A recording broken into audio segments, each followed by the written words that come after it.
so I will let you take a peek at it. I'll get this key posted. And again, if anybody has any questions or concerns, don't hesitate to ask. What's your last name?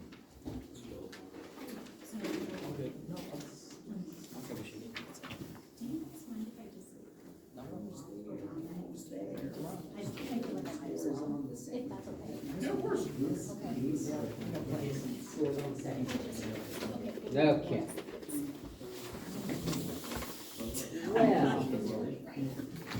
Well, let's let this begin. Let me see.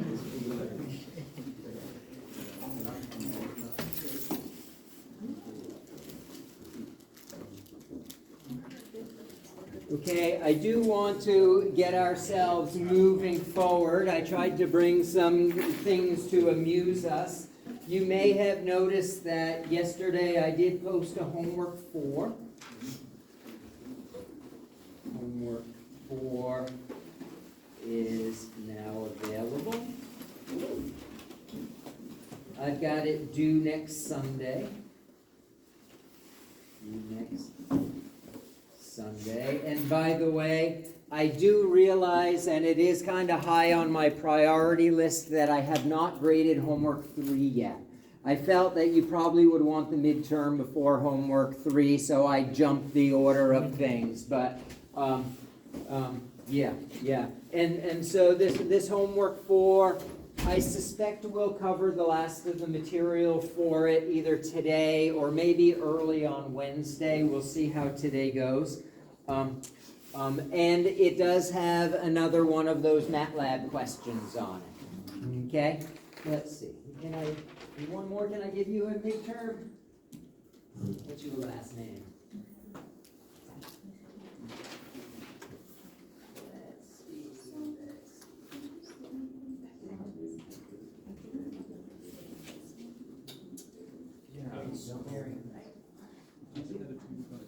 Scores on the second. Okay.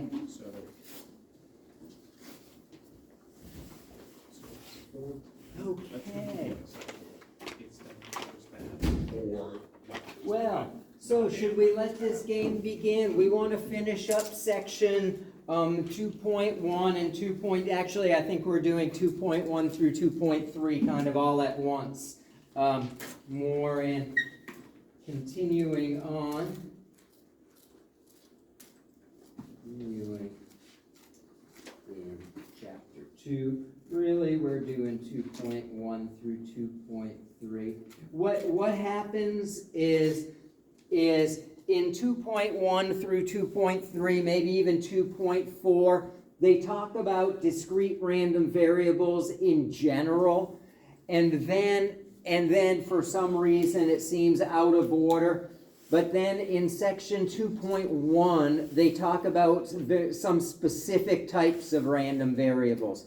So what we're doing is kind of giving an overview of discrete random variables in general. Before we're done, we'll revisit 2.1 and talk about some specific cases, the geometric, the binomial in particular. And so, for starters, let's let x be a discrete random variable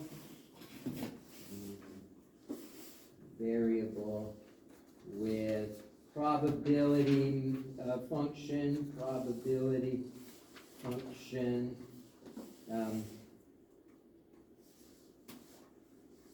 P of x. Okay. Remember all the criteria we talked about last time. Okay. That P of x for a discrete random variable is the probability that your random variable is that it takes on that particular value, right? Remember that Px of x is non-negative for all x, and the sum of the probabilities gives us 1 across all x. Okay. Now, so we started talking about some other different traits, and so who knows what that probability distribution might look like, you know? Maybe it takes on 1, 2, 3, ... with px of x on here, and spikes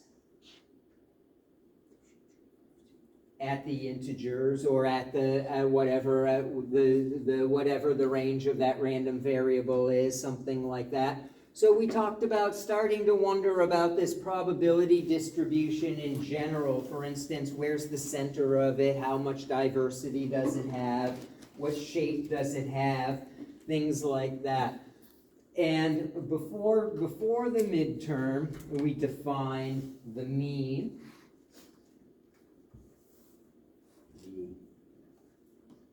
Mean of a random variable x, right?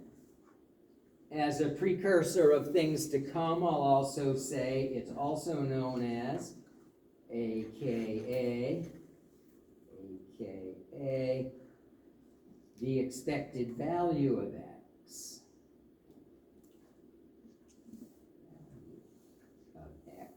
In which case it's denoted the expected value of x. Okay? Lift it up. What's that? Sure. Is that better? Yep. Bigger? There we go. There we go.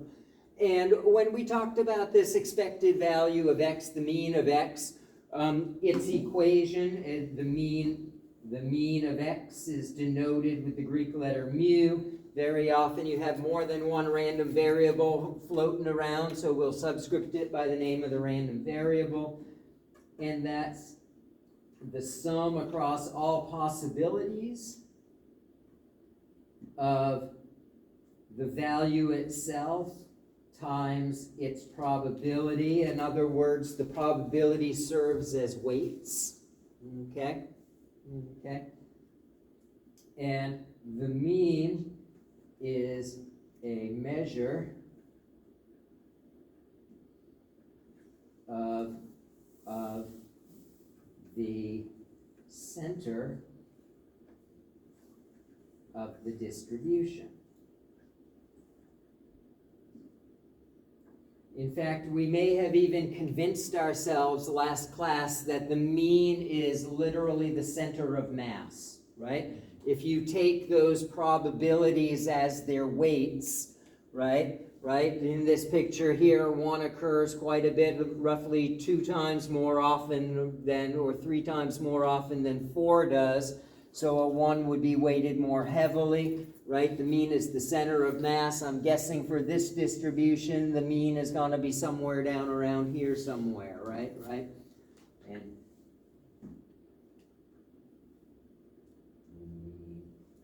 is the center of mass of the distribution. Okay, fantastic. So that's one of our big measures.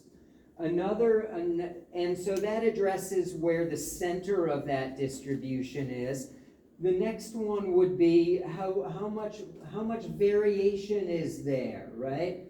This one here, this random variable only ranged from 1 to 4. Maybe another random variable ranges from I don't know, -20 to 80, right? A lot more variation in there. So we need some measure of the variation.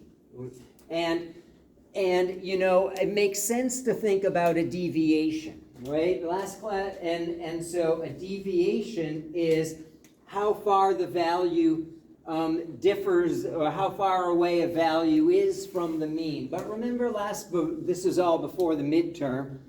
Remember we tried to sum up the deviations and everything canceled out to 0? You know, that's kind of a problem because, you know, when you think about it, something like using deviations makes sense as we're trying to come up with some sort of a calculation for variance. And so using the straight up deviations, that doesn't quite work, everything cancels. So what we do is we take those deviations and we square them, okay? And the variance,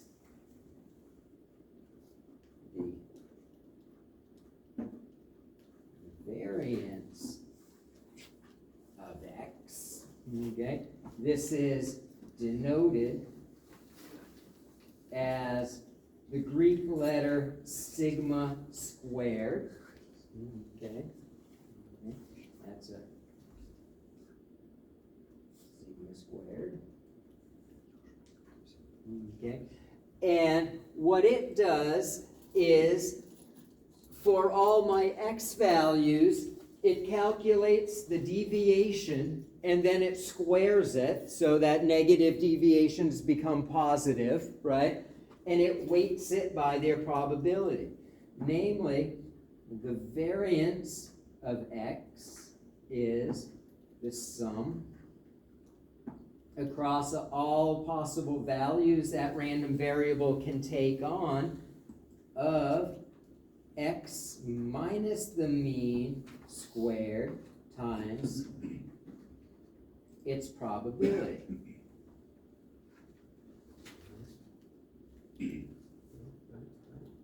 Interesting, okay? You know, so for instance, we'll keep something short here. Suppose that, maybe change color here for just a second, okay? Let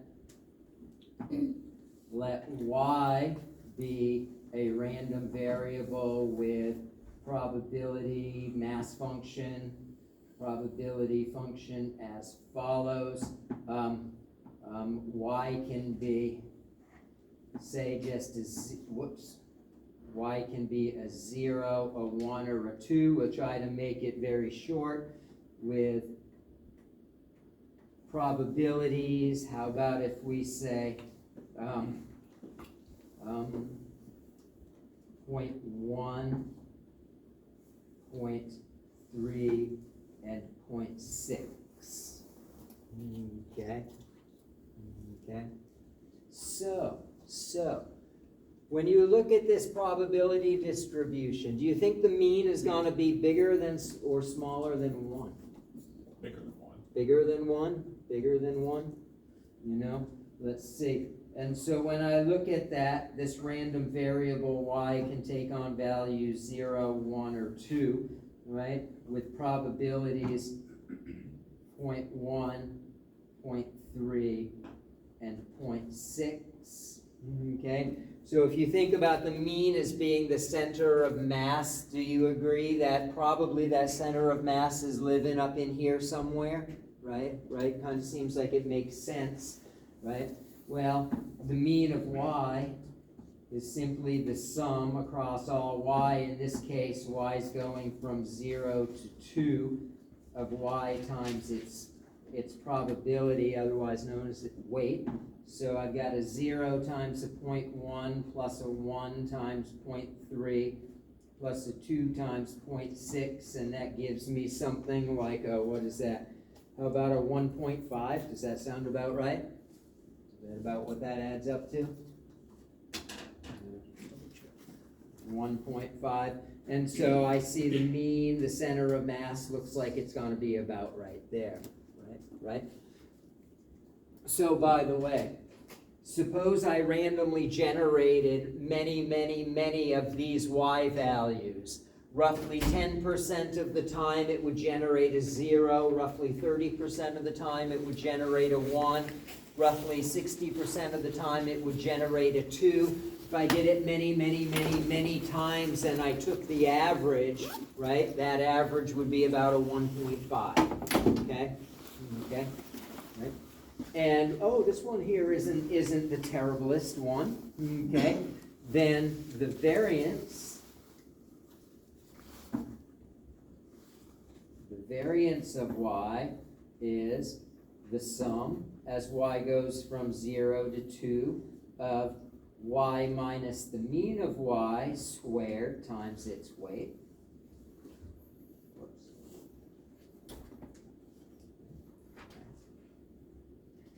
And that looks like, what does that look like? First y can be 0, in which case that looks like a 1.5 squared, or a negative 1.5 squared times 0.1, right? That's when y is 0. When y is 1, it's a negative 0.5 squared, and the weight when it's 1 is, what does I say, 0.3. Last but not least, when y is 2, that will be a positive 0.5 squared, right? And that comes with a weight of 0.6.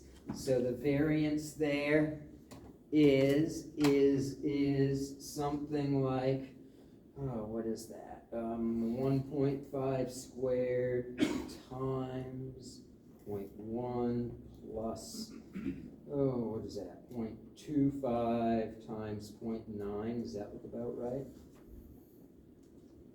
Or about a 0.45 would be the variance for that. Okay? Okay. Yeah, let's keep going here. So that's computation-wise, those are how those are done. Now, maybe many of you have heard of the expression, the standard deviation. Okay? The definition of a standard deviation is the square root, the positive square root of the variance. Okay?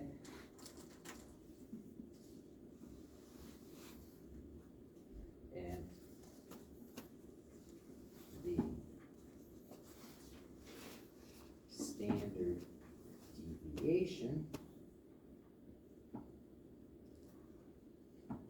of a random variable x, and this gets denoted with the Greek letter sigma.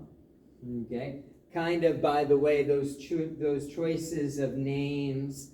Of course, a name is just a name, but those choices of names do tell you a little bit about the relation between a standard deviation and a variance. And so, in all cases, the standard deviation is the square root of the variance. Okay? Okay. So in this particular problem, right, the standard deviation of that random variable y is simply the square root of 0.45, whatever that is. Clear all that. Turn it off. Turn it off, turn it on. Okay, try that again. What is the square root of 0.45? I don't know, about 0.67. About a 0.67. Okay. Now the variation, the variance and the standard deviation, variance and standard deviations are measures of variation within a distribution. Right? All things being equal,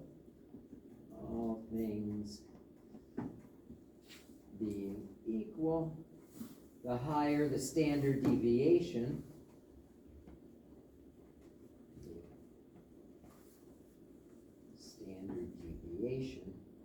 the more variation there is.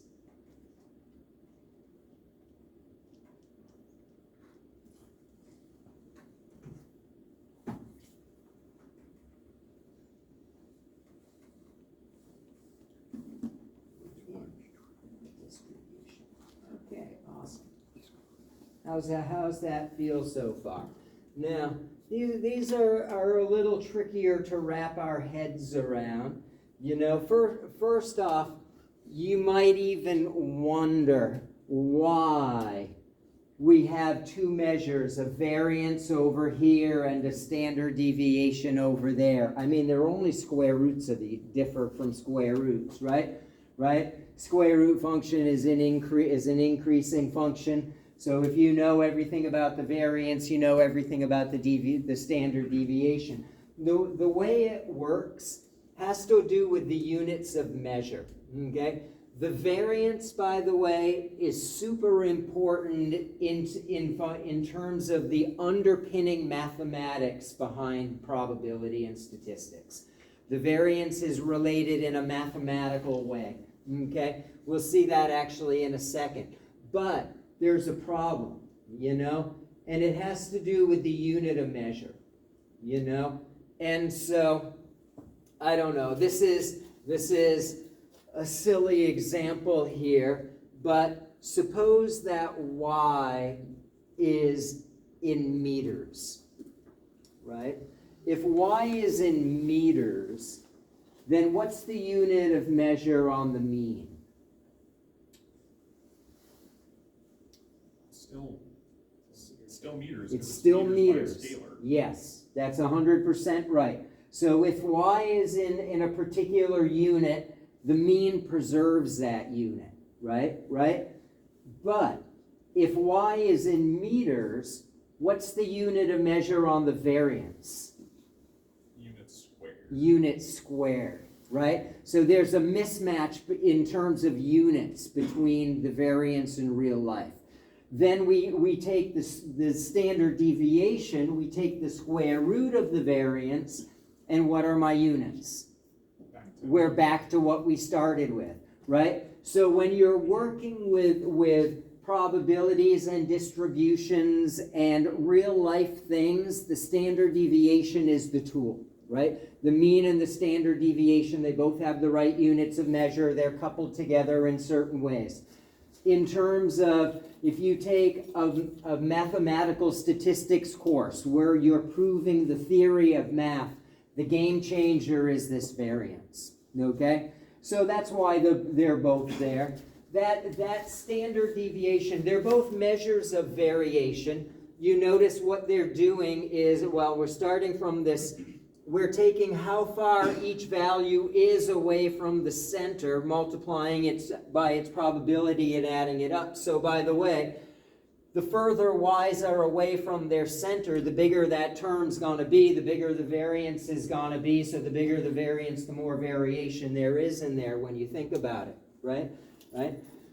Another way that I've come to think about it, and by the way, this is not purely accurate, but it's reasonable, you know, is this particular y value can only take on values 0, 1, and 2, right? And so, but the mean of that distribution is 1.5, right? So, if you ever generate a y value, you're going to miss the mean, right? Because you're either going to generate a 0, a 1, or a 2. It's going to deviate from that mean sum. Right? On average, how much will it miss by? Approximately the standard deviation. You know? And so, that gives you a little bit there. Now, the truth of the matter is, I never use this equation. You know, I don't know anybody who ever uses that equation. It's true, that's the definition, okay? But let's look at a few things here. So, the variance.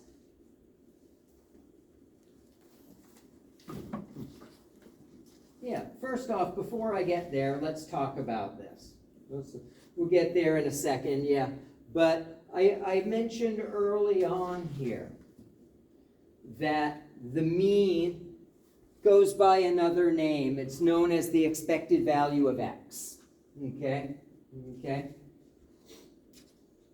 And expected values. Let's talk about expected values in general.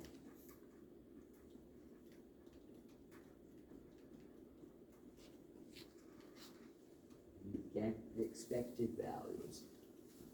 And we will do it for a discrete random variable where we're using summations and summation notation.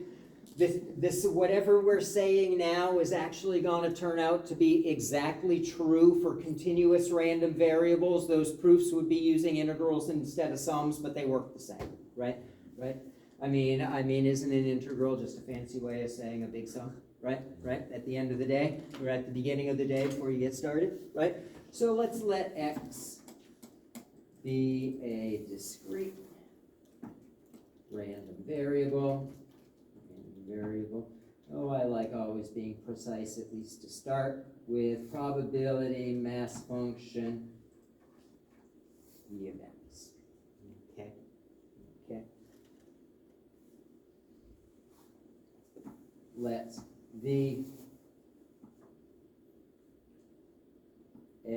let's let g of x be a function of x.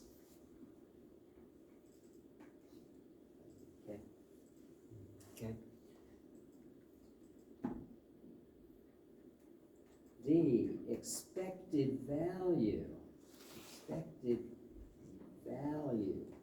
of g of x is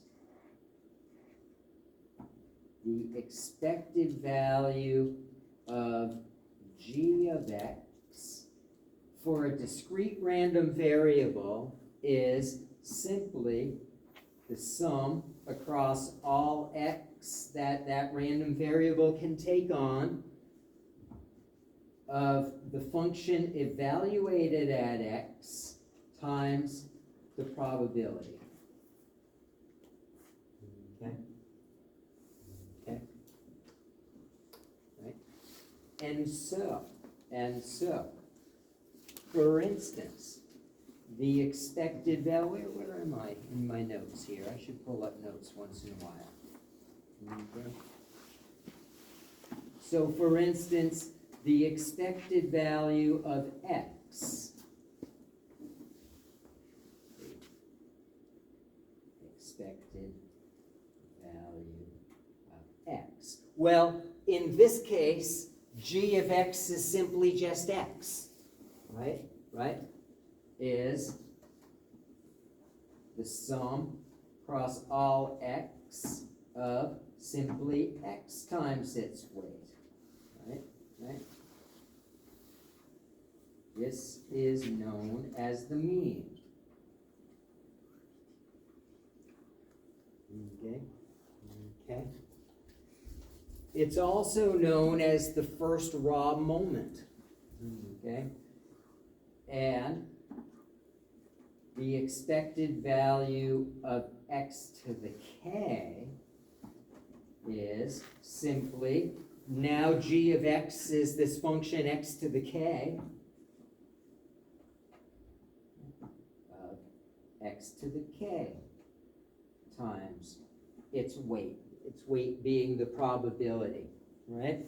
And this is the kth, is the kth raw moment. Am I right that in one of your prior courses you talk a little bit about moments? We'll see here, right? So the mean is the first raw moment. Okay? Okay? Yes. Now,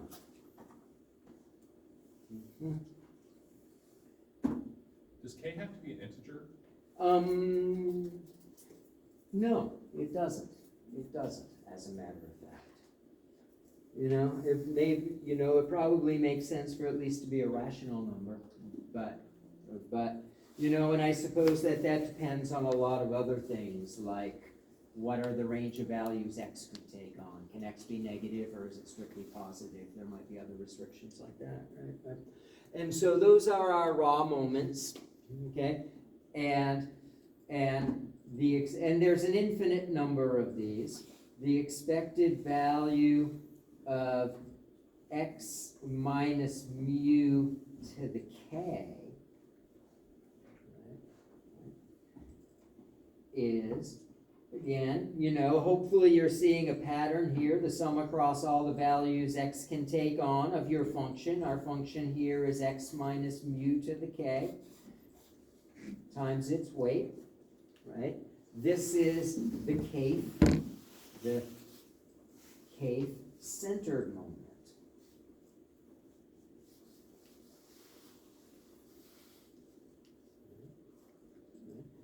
And of particular interest is this one, the expected value of x minus mu squared.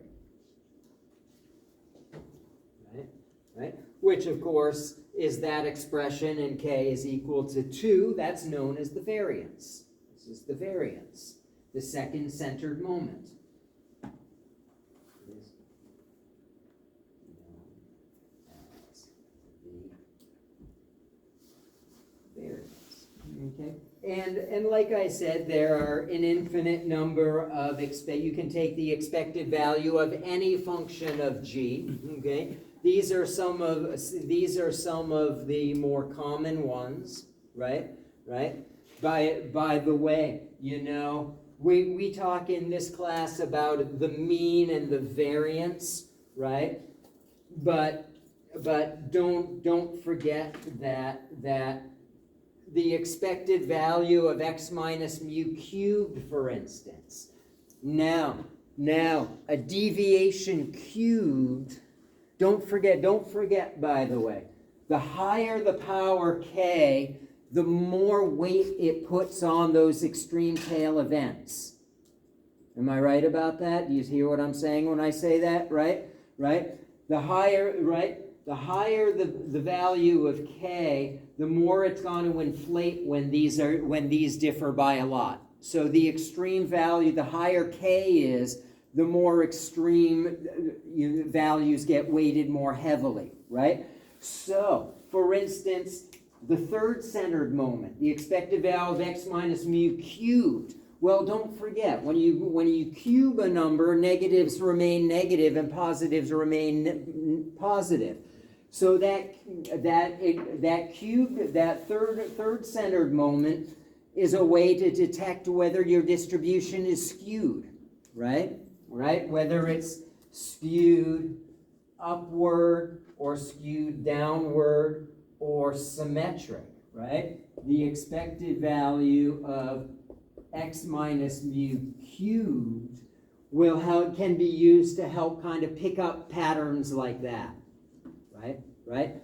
And the fourth centered moment, and by the way, that result, that's used, it's a piece of the equation for a measure called, not surprisingly, skewedness, you know? And the expected value of x minus mu to the fourth, right? Now this doesn't detect the one-sidedness like the cube does, right? Because negatives raised to the fourth are positive, right? But it does pick up with added weight what's happening in the extremes, right? This measure is part of a way to detect whether your distribution is like bell-shaped like this or mound-shaped, you know? Because it's picking up the features of what's happening way out there. Please. So if it's bell-shaped, the second centered and the third, they should be equal on both sides, right? Yes, because of the symmetry of that. Okay. Yeah. And so anyway, yeah. In fact, if they're symmetric like this, that should be a 0, I think. Yeah. So there's a lot, by the way, this is a component of a measure that picks up this kind of moundedness of your distribution. That measure, I think, is called the kurtosis. And so this is kind of the start of a bigger picture, this idea of our moments. And we even have things like moment generating functions so that we can calculate these. And so let's go back to that and so forth. There are many more of them, all of which can be handy in one way or another. And so let's go back to that variance equation. Okay, this one right here. as I said, that is the definition, right? It's as true as any other definition. It's not necessarily the most practical one to use. It's definitely not the easiest one to use, right? And so let's look at that.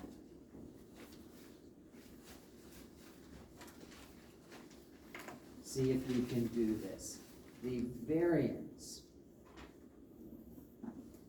sigma squared, shortcut form.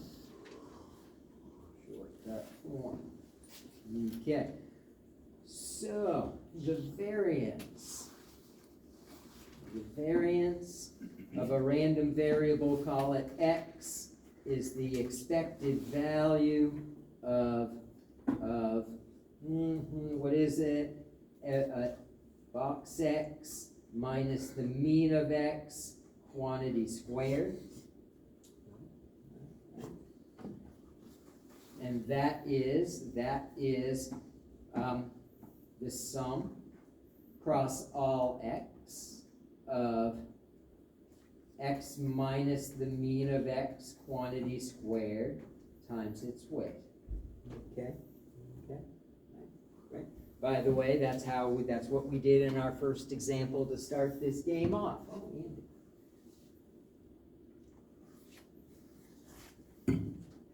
Well, let's tinker with that, okay? By the way, for a particular distribution, is the mean a constant? I think I've asked you that already. For a particular distribution, is the mean, the center of mass of that distribution, going to be a constant? I believe so. Yeah. So the mean is a constant. Let's keep that in mind. Okay. So I don't know. Let's unravel that polynomial x contained in x. That looks like in x squared minus 2x mu x plus, am I right? Mu x squared times its weight. Does that look right? Did I do that right? Yeah. If everybody's happy, okay, good. I know it seems like work, but let's split this up. Let's distribute that probability through, and let's write it as 3 summations, right? And so the first one is the sum of x squared px of x, okay? The second one, I got a minus, I'm going to write it out, sum of 2 mu x mu sub x, x mu sub x, okay, p of x, does that look right? Okay, plus sum of the mean squared times its weight. Is everybody happy with that, despite my little typo in there? Everybody agree with that? Right. Let's factor out all the constants that we can factor out. Okay? Right? And the first one, well, there's not much we can do about that. Sum of x squared px of x. Okay? But in that second summation, I can yank a 2 out, I can yank a mu out, right? Minus 2 mu sub x, sum, what's left? X, and the probability. You happy with that center term? Right? And in my last term, if mu is a constant, so is mu squared.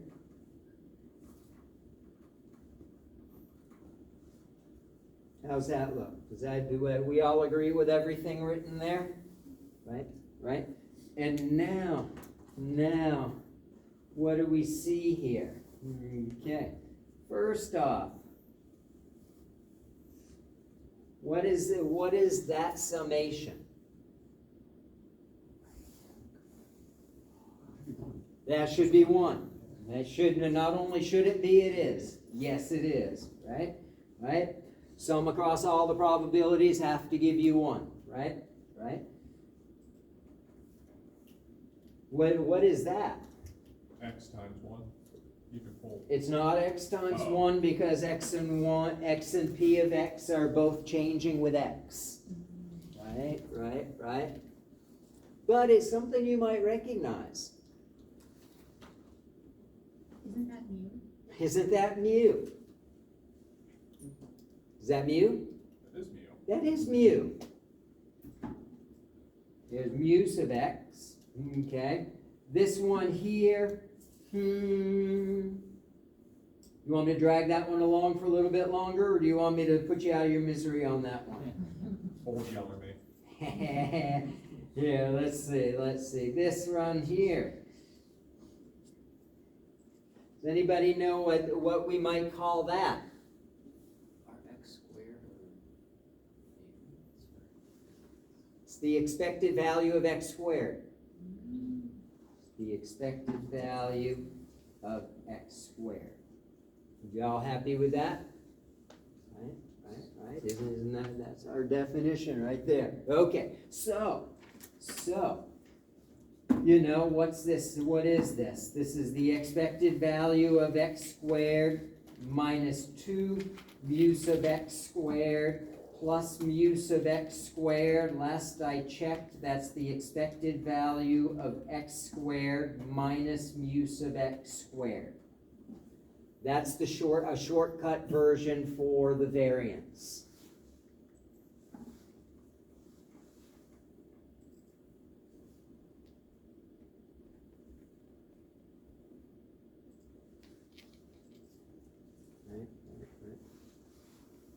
How's that feel? Does that seem okay for you?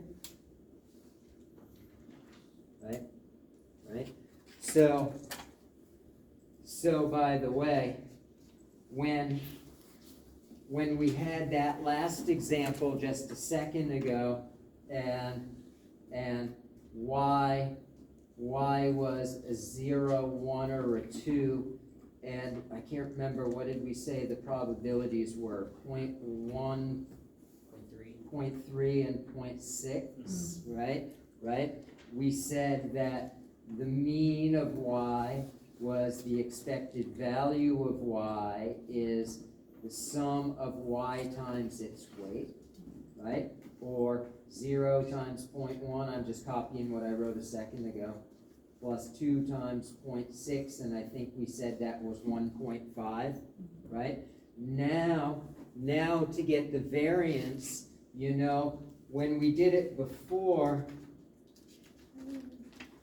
we did it this way using the literal definition, but now we can find the expected value of y squared, right?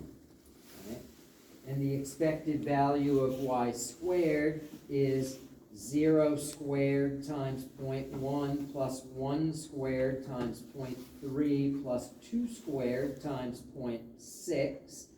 Let me see, what is that in my head? What does that look like? A 2.4, 2.7. Does that look like about a 2.7? Do you guys doing it quickly in your head? Right? By the way, this is why you want to add up your points on your midterm, because this is how I do this. Did I do that right? Yeah. And now you notice that both of these calculations were relatively straightforward, and now that variance is the expected value of y squared minus the mean of y squared, or 2.7 minus 1.5 squared. We'll see what we get here. 2.7 minus 1.5 squared gives me a 0.45, and that's what we got when we did it the first way. Okay? And we want to use standard deviation because it preserves the unit. Yeah. So how's that feel? Calculating that? Okay. So we got the mean, we've talked a little bit about expected values, we've talked about means, we've talked about variances. How's this going? Let me see. Is it almost time for us to take a little break? Or is it a little too early for us? I don't know. Okay, well, let me continue on for a little bit. Okay? Let's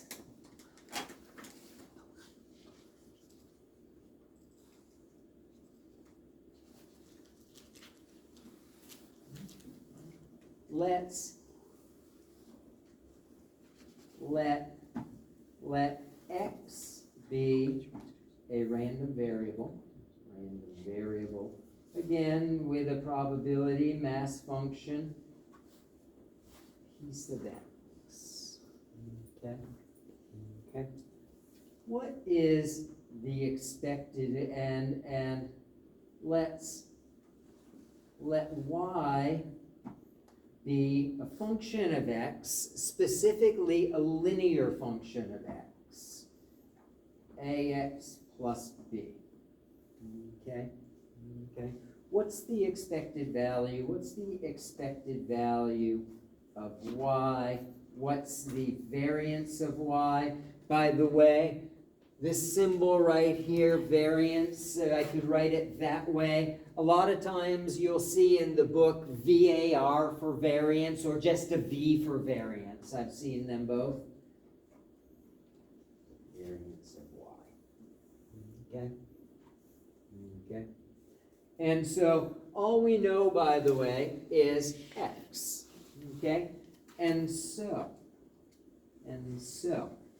the mean, the expected value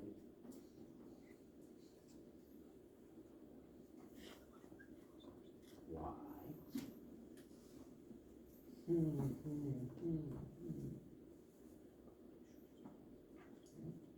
is interesting. Tell me if you love or hate this. The expected value of ax plus b.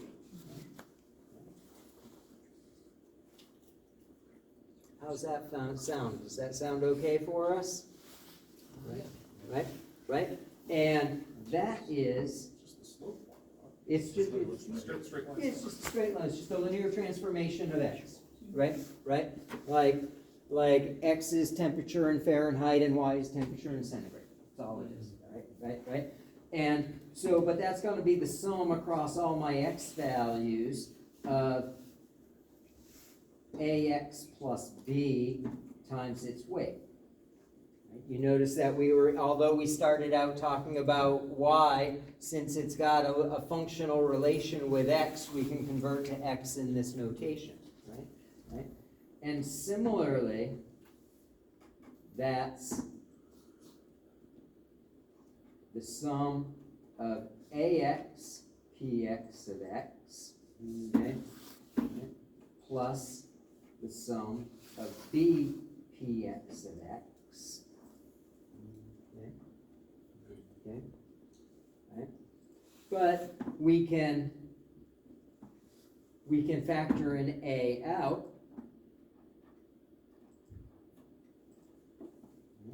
We can factor a b out. Right, and now you know, we've kind of played this game a couple times now. You know where I'm going with this. One of those being one. Which one? The sum across the probabilities is 1, and the sum of x times the probabilities is mu sub x, right? Also known as the expected value of x, right? And so we see here that the expected value of ax plus b, right, is a times the expected value of x plus b. Okay? By the way, what for any constant b, this is such a dumb question, so expect a dumb answer. For every constant b, what's the expected value of b? B, right? What's the expected value of 2? 2, right? And so you notice here that that's A times the expected value of X plus the expected value of B, and that part there is just B itself, right? The reason why that's important is because the expected value function is a linear operator. Just like summations are linear operators, just like integrals are, right? They distribute through they distribute through constant multiples and sums and differences, right? So the expected value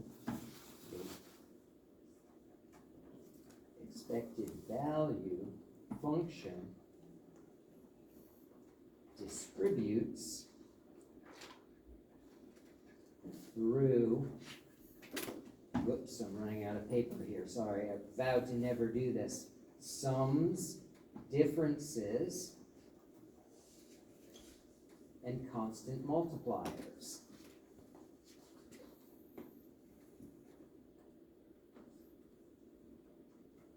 Okay. That, by the way, is a, can you guys see that? I apologize for that. It must mean that we need to take a break. This is a property that we'll appeal to on numerous occasions, that linear property that it distributes through sums, differences, and constant multipliers. That this here I can write as 2 expected values, and I can factor that A out to the front of it. Anyways, how's that feel for a start? Okay, let's take our 10-minute break, feels like Monday to me, maybe, yeah, a solid 10-minute break.